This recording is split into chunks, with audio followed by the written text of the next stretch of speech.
Aing utos tanan mga ka-idol no, naanapod taro no, manghinabi aning kabahin sa mga baguhay pa lang ang sulod diri sa pag-vlog diri kay Facebook.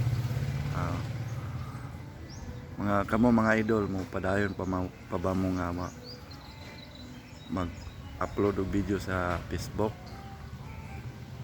Kay akong nabalitaan mga ka-idol nga daghan na kayo vlogger diri sa kalibutan mo na nga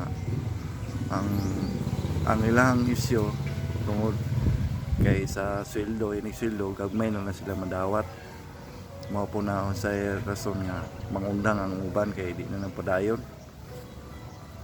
Kay gumikan man po na sila mga ka-idol nga ilang ipa-reveal ay lahang kuan sweldo sa social media. Mao na nga mainganyo po na makakita mga uban nga na makita nga magsweldo ang kuan mga content creator ba.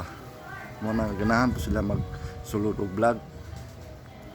Muna ako mga ka-idol dili man sa ingon nga isulod ko ari aron makakwarta ko. Ang ako lang nga malingaw ko ba, wala jud ko nag kuan diri nga speak nga mo anang kwarta nila kay wa man ay gihapon ay siguro nga sa pika. Kay kamo kung padayon mo mga ka-idol, matod palagi daw nila nga daghan na daw kayo vlogger diri sa Pilipinas. Nagkagamay ang sweldohan, inigabot sa payout.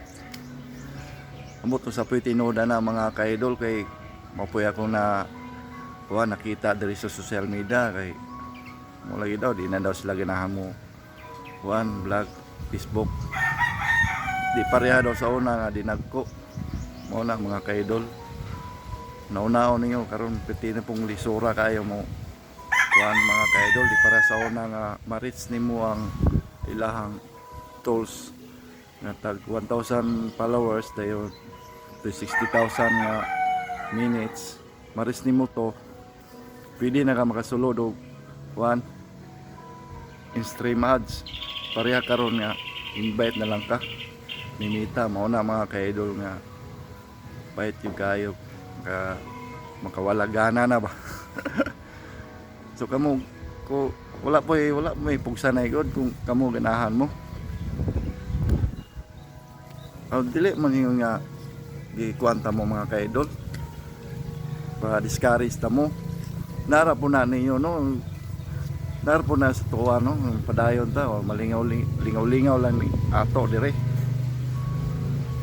Ako jud mga ka-idol mo na sa po na akong nakuha karon. Malpot